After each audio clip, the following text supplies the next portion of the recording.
अरविंद केजरीवाल चौथ्यांदा निवडणुकीच्या रिंगणात आहेत। त्यांच्या विरोधात भाजपकडून माजी मुख्यमंत्री दिवंगत साहिब सिंग वर्माचे सुपुत्र प्रवेश वर्मा यांना निवडणुकीच्या रिंगणात उतरवण्यात आलेले आहे। तर काँग्रेसचे संदीप दीक्षित हे निवडणुकीच्या रिंगणात आहेत। थेट जाऊया दिल्लीला। उर्वशी खोना आमच्या प्रतिनिधी आता आपल्या सोबत आहेत। उर्वशी, केजरीवाल पिछाडीवर आहेत, आघाडीवर कोण आहे?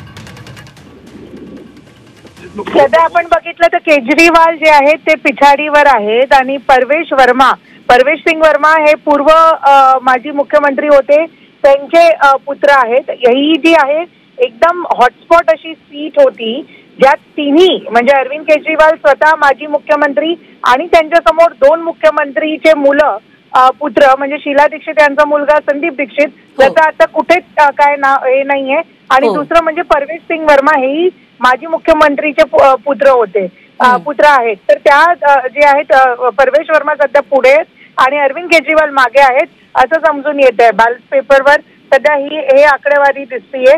अरविंद केजरीवालसाठी ही सीट खूप महत्वाची आहे, कारण की असंच त्यांची जी पार्टी आहे ज्या प्रकाराने त्यांचे मंत्री ते स्वतः जेलमध्ये गेले, त्यांना वीक झालेली, म्हणून स्वतः केजरीवाल यांच्यासाठी ही सीट खूप महत्वाची आहे आणि इथे जिंकून येणंही महत्वाचं आहे। मात्र ते सध्या आता मागे चाललेत आणि परवेश सिंग वर्मा जे आहेत ते पुढे जात आहेत आणि कॉन्फिडन्स दाखवत आहेत परवेश सिंग वर्मा स्वतः की भाजपत जिंकून येणार आहे। निश्चित उर्वशी, नवी दिल्ली हा मतदारसंघ अनेक अर्थांनी महत्वाचा आहे, कारण इथूनच दिल्लीचा मुख्यमंत्री निवडून जातो। हे मागच्या 2 दशकांची परंपरा राहिलेली आहे। अरविंद केजरीवाल यांनी देखील वारंवार हे सिद्ध करून दिलेलं आहे।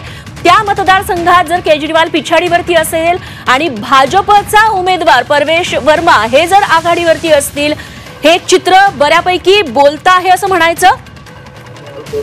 हो, हे जे आहे ते दाखवणार की ऍक्च्युली दिल्लीमध्ये काय स्थिती आहे किंवा पोर्ट्रे करणार की दिल्लीमध्ये काय आणि कसं हे होणार आहे। बघा, अरविंद केजरीवाल यांच्यासाठी ते चौथ्यांदा ते निवडणुकीत जे रिंगणात उतरले आहेत आणि त्यात नेहमी त्यांना जेव्हा विक्ट्री मिळाली आहे, यावेळेस खूप टफ चॅलेंजिंग सर्कमस्टन्सेस आहेत, कारण की भाजपने परवेश सिंग वर्मा यांना समोर ठेवलंय, तेही माजी मुख्यमंत्रीचे पुत्र आहेत आणि इथेच असं एक निकाल लागेल। त्याला लक्षात घेऊन दिल्लीत कोण राज करणार, दिल्ली कोणाची आहे असं समजून येणार, हेही समजून येत आहे। नवी दिल्लीमध्ये मी तुम्हाला सांगू इच्छिते, सगळ्या जे सरकारी कर्मचारी आहेत, सगळे जे मोठे मोठे खासदार आहेत, त्यांचे सगळ्यांचेच घर इथे आहेत, म्हणून नवी दिल्ली कॉन्स्टिट्युएन्सी ही हॉटस्पॉट आणि प्राईम कॉन्स्टिट्युएन्सी। निश्चित उर्वशी, तुम्ही आपल्यासोबत राहाच। आपण पुन्हा एकदा महत्वाची घडामोड सांगूयात। दिल्ली विधानसभेच्या एकूण 27 जागांचे कल आता हाती आलेले आहेत। सध्या काँग्रेसला एका जागेवरती आघाडी मिळाली आहे। काँग्रेसने खातं उघडले कलांच्या बाबतीत असं आपण म्हणू शकतो।